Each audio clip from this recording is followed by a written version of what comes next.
Hummingbird. Hummingbird, that's pretty.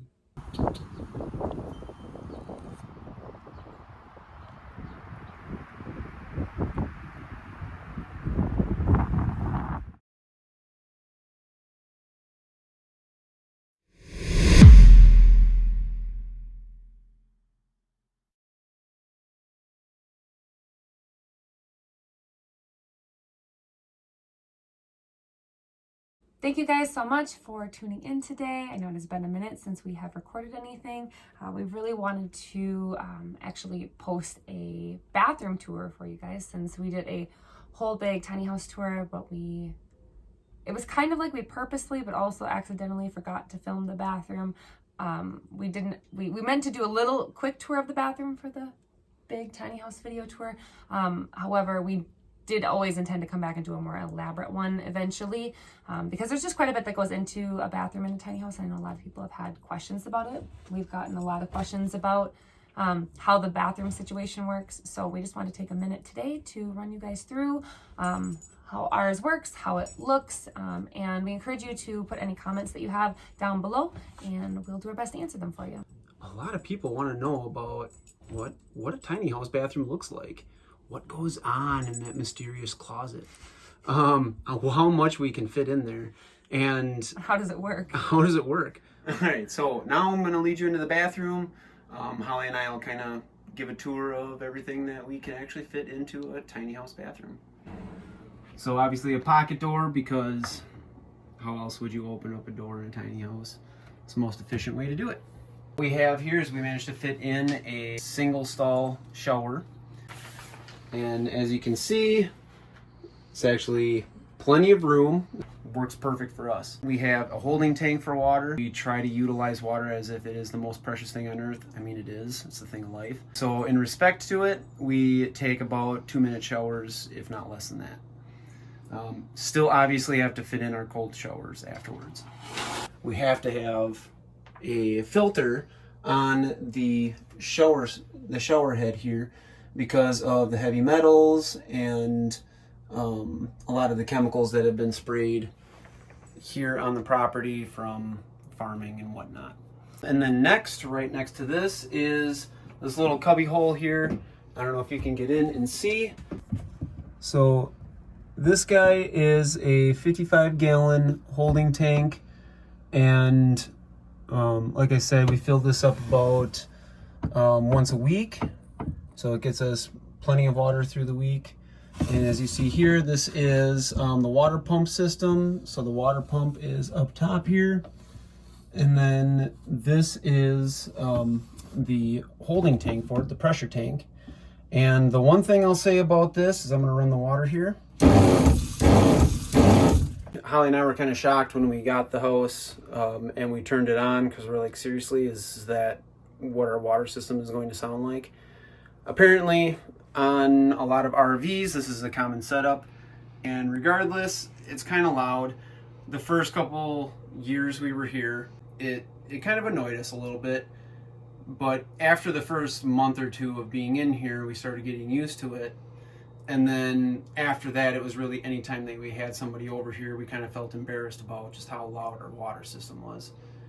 Now, being in this house for 4 years, I really could care less.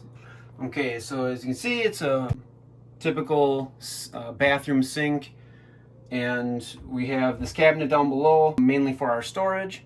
What I did in here was install my own shelf with some scrap wood that I had.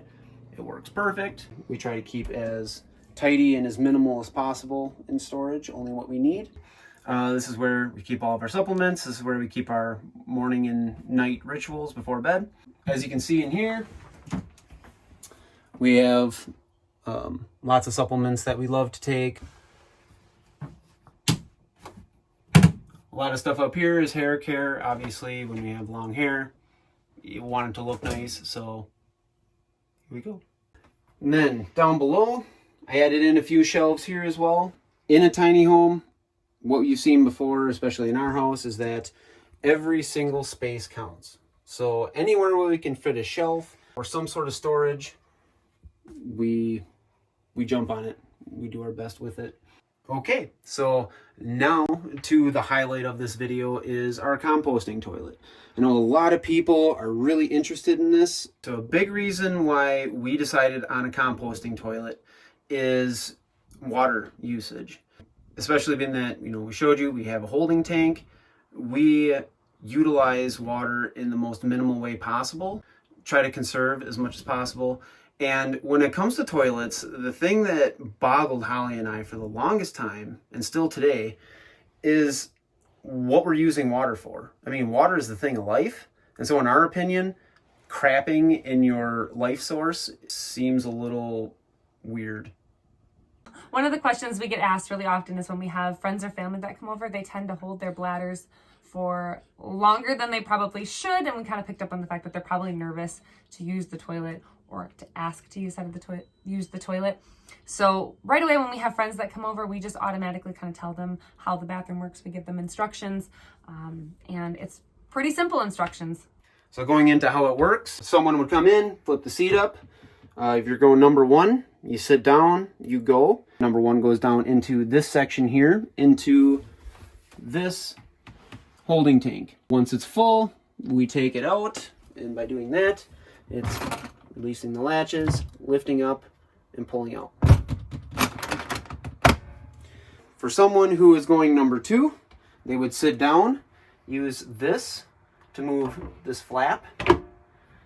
So they would hold it down, do their business, close it up, and then down in here, if you can get down in here, there's this crank. This crank is spinning the material on the inside, and this is going to help aerate it and help the matter decompose. This right here is the air vent going out, and we will show you where the air vent is unfortunately directed.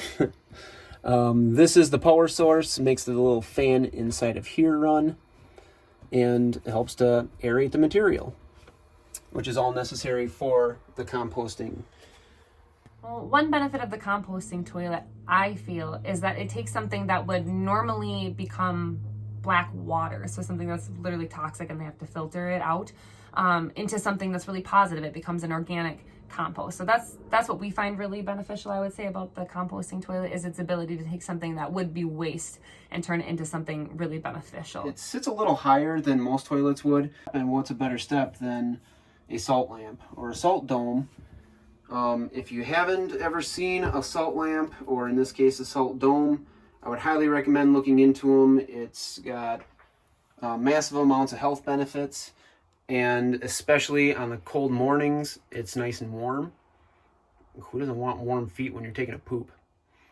So we fill our corner here with art pieces, and we have a pothos, however people want to pronounce it. This little guy, I can't remember exactly what this is.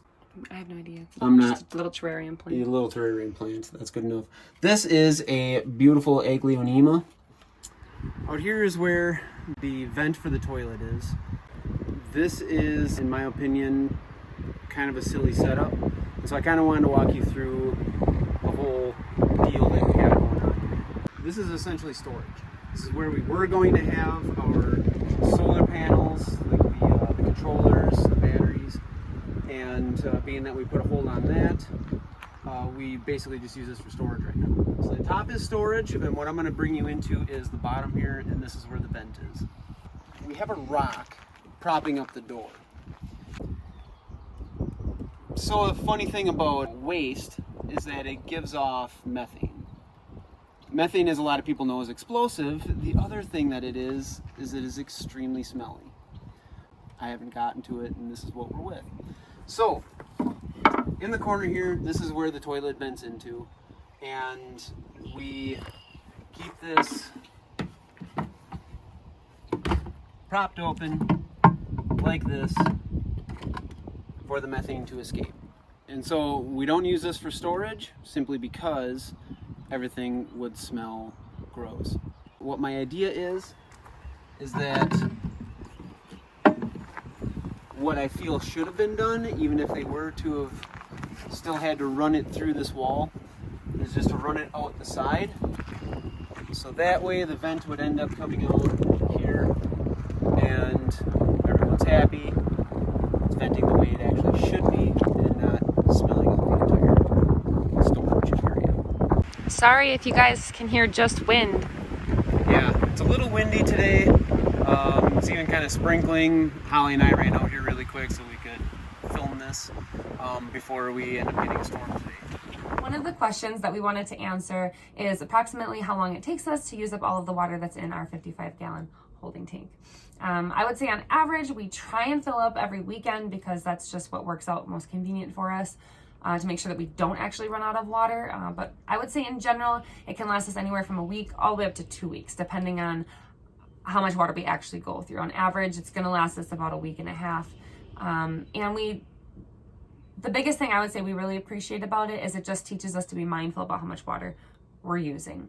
So the next thing that I wanted to touch base on was obviously where we fill the holding tank up with water. So what we do is, if you actually look over here, on the front of the house is where the garden hose runs from, and from this entire distance we run a hose to a typical common setup for RVs, for campers, where it has a little flap here, and in the flap we have the area here where we fill it up with water, hook the hose up to it. Takes about 15 minutes to fill up. So one of the things that maybe we weren't prepared for when we got a composting toilet and we wanted to touch base on, for any of you out there that are also interested in how a composting toilet works, is how to clean it properly. That's something that I don't really hear a whole lot of people talking about, and we just wanted to take a minute to discuss that, to talk about how we deal with the pooper. There are certain aspects of it that need to be kind of kept up. One is they highly recommend using something like vinegar to make sure that bacteria doesn't build up. And what we found too is with scale buildup, it really helps to keep it regulated. So spray it down, dump some vinegar in there every so often. It really helps the cleaning process. Urine has a lot of protein that builds up, so that results in the scale that Stephen was talking about. It's pretty difficult to get off unless you find something to kind of enzymatically break it down, or to work on it continually on more of a maintenance level to make sure that that scale doesn't really get the chance to build up. Super duper. So thank you guys so much for watching our episode today. I hope you found it informative or entertaining, or at the very least worth the few minutes of your time you took to watch it. Please subscribe down below. Share this content with anyone else you feel like might be interested in tiny house living or cold water exposure. Hope to see you in the next video. Thank you so much. Thank you.